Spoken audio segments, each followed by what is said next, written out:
What is up, guys? We're back again sa ating pond area. Kung naalala nyo, yung previous vlog natin ay inaabutan tayo ng ulan habang dinidrain natin yung pond. So, 2 araw na magkasunod umuulan ng hapon at gabi. I-check na natin na yan. Ano tayo, voice command? Open. Oh, bugs. Di kinaya. Voice command. Okay, game. Tada! Automatic door. Alright. Pasok tayo. Bugs. Tanan! Ayan guys, diba? Sobrang dali lang magpapuno ng pond kapag malakas ang ulan. Anyway, ito yung mga draining natin nakaraan. Tapos kinuha na rin natin invaders na ilagay ko na sa ating aquarium. Yung 3 na nangangain ng guppies. So this time, part 2 na tayo. Ang plano po natin dito sa pod na ito ay lalagyan ng white sand. Ayan. Diba? Hindi tayo nakipag-cooperate sa wakas. Nagkasundo din tayo this time. So, yan. Ang laki na niya. Ito na yung puputulan ko din. Natanggal na yung pagkakatali sa kanya. Puputulan ko para maging ganyan na. Malago siya, tas mataas na. Para may shade. So, lalagyan natin yan ng white sand. Ito din. Yun yung draining natin. Lagyan ng white sand. Ito, yung hindi ko lalagyan ng white sand.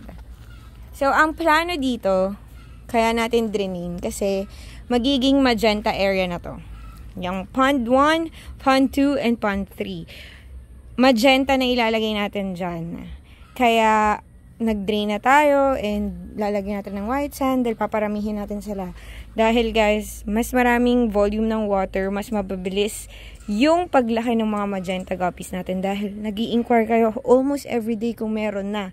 So, papabilisin natin yung process. Ilalagay na natin sila sa pond, sa mga ponds, para mas madami na yung production ng magenta natin. Tapos, since may plano tayo maglagay ng magenta dito, or yung pure breed na rare natin, kailangan nang ayusin ito. So, sa mga bago lang dito sa akin channel, if hindi nyo natatanong, nandito si Kero Keropi. Charot. Ayun o. Hoy! Ba't ka nandito? Nangangain ka ba ng gapi? Bawal ka dito. Kainin ka ni Rapi. Favorite ni Rapi yan. So, ayun na nga sinasabi ko guys. Kung bago lang kayo dito sa channel na to, itong pond na to, 1, 2, at 3, are connecting ponds. So, kapag napuno yan, napuno tong mga yan, and yung mga albino natin nandyan, and iba't ibang strain. Magka-flow yung water papunta dito. Kaya kung mapapansin ninyo at kung makikita ng ating camera, ay, may napapansin na tayong guppies. And may mga guppies na tayo dyan. Ayun o. Blurred nga lang. So, nandyan yung mga guppies and didiretso yan. Kapag yan naman ay napuno, yung water ay pupunta dyan at tatagos dito. Yan ang connecting pond. Dyan naman lulusot yung guppies na mag-overflow sa pond na yan. Yan, dito papunta. Kaya kung ang plano ko ay maglagay dito ng rare magenta guppies, dyan, is kailangan nating ayusin to. Yung mga guppies na nandito ay mga na-inbreed na. So, kailangan ko silang kuhain later. Kaya ba natin? Ayan o, ang dami. Sobrang dami. At hindi ko yan itatapon dahil walang masasayang na guppy dyan. Ililipat ko sila dito. Kay Rafi. Ay, hello guys. Ay, excited naman makita ako. Ayan, bumabangga-bangga pa. Hello! Good morning, Rafi! Ayan si Rafi. Ito yung iba ko pang guppies. Oh, bakit? Why? Scratch your back? Alright. Lolombing naman yung turtle ko. Ito yung green terror. Naglolombing naman yung si Rafi na yan. Huy! Apakalambing naman. Talaga naman po. Okay. Oh. Alright na? Okay. So, ayan. Makikita nyo may magenta pa doon. Pink na pink. O, diba? Dito ko nilalagay yung mga guppies para pag na-board si Rafi and gusto niya ng snacks, ayan.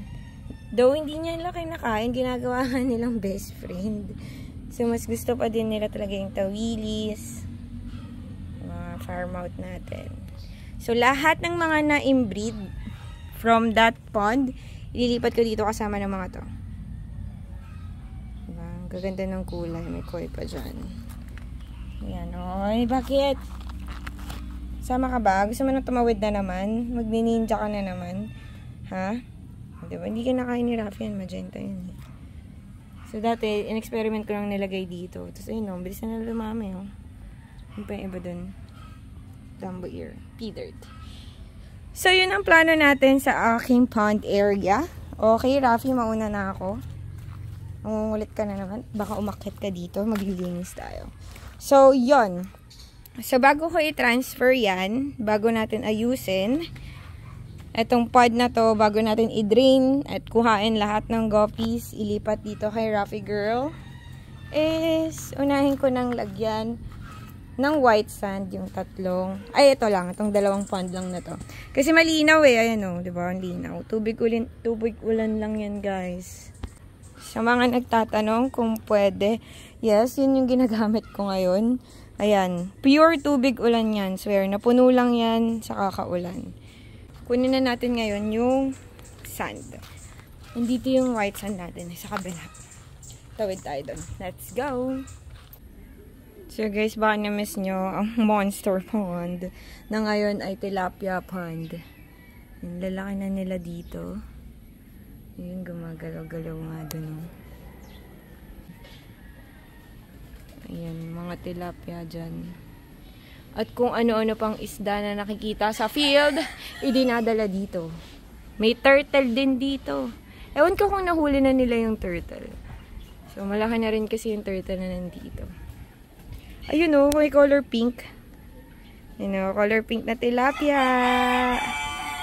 Ayan. Oh, diba? Yung dating monster pond, tilapia pond na today.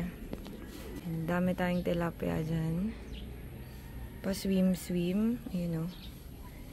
Sipagtatbuhan.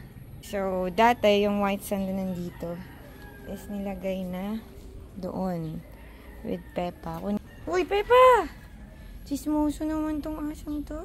Hello, Peppa. Do you miss me? Wait lang, bababa ako. O, ano, manghuhuli ka? Sinusumbong niya. Inaway siguro to ni Par. Ano? Bakit? Ito yung white sand na gagamitin natin, guys. Yan. Tara, kunin na natin. Lo, nagsusumbong po si Peppa. Uy, bakit? Na-scared ka? Kanino ka na yung scared? Ha? Naglalambing yung aso ko. My favorite pet, Bugs. Halika na. Yan, gusto po niya ng ganun yung harot. O, bakit? Ay, gusto pa lambing. Kuha na tayo dun. Bago tuluyan na namang umulan. Kasi makulimlim na naman, guys. Magpapala lang tayo. Kasi tayo ay pinagpala. Charot. Charot.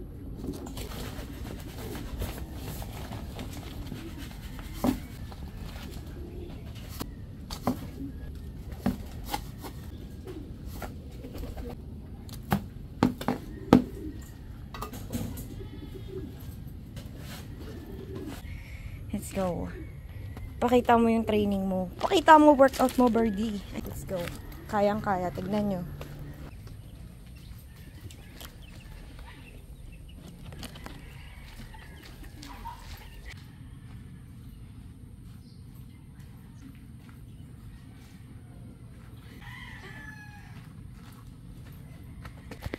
Mini workout pala yun, mga besh. Diba? Nag-workout ka na. Double purpose. Naayos mo na yung task mo. Nakapag-workout ka pa. Pasok na tayo. One hand. Bug, sige makaya, B. Yeah. Yan. Lagyan natin. Unahin ko na itong maliit. Para makonsume niya agad. Kuha tayo ng pang salok na gano'n. Basic na lang sa atin to kasi ilang pants na rin yung nagawa natin na may white sand. Medyo malaki nga lang.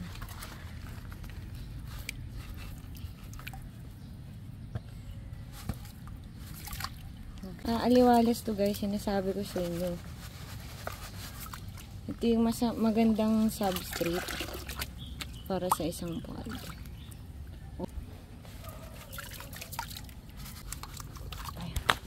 Ayun. Guys, nalagyan ko na ng sand. Yan, hanggang doon. Meron kasi siyang divider doon. Yan.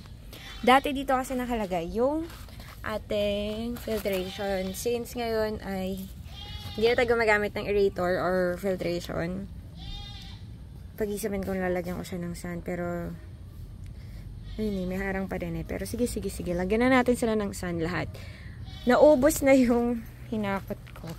Kakukuha ako ulit ng bago. Let's go! Work out. Never give up, never what? Charot. Nakikita nyo na ba yung result? Nagiging clear na siya. Alright. Ito. So, kulang ako sa part na yan. Kulang yan. Lalagay ako. And, hinihintay ko lang talagang tuluyan bumaba yung mga debris. Ito. Kulang. Yung mga nakita nyo puti-puti, yun na yung white sand. So, ito. Kulang yung spot na yan. And, doon sa dulo, kulang. So, mag-spot fill tayo maya-maya. Na-clear na yan. At na-fill in na natin yung mga puwang-puwang is magdi-drain naman tayo ng kabilang pond. Excited na ako kasi isipin nyo, kung ganyang kalaki yung space na may bibigay ko sa aking mga magenta. Wala nang sold out moments, mga guys. Bili lang ng bili. Baka maubusan. Hey! Taran! Oh, diba? Spot fill tayo dyan sa side na yan. Ito medyo cloudy pa kasi manipis lang yung nailagay kong sand. Pero tignan nyo to. Ay! Diba? Galing. Umulan pa yan ah. And guys, manipis lang kasi yung nailagay ko dito. So, kapalan ko na lang ng konti. Dami ko pa i-spot fill. Ano, diba? Ito yung giving. Good. Yung dulo pala, di ko talaga nalagyan. So, ayan. Nakakatuwa. Galing!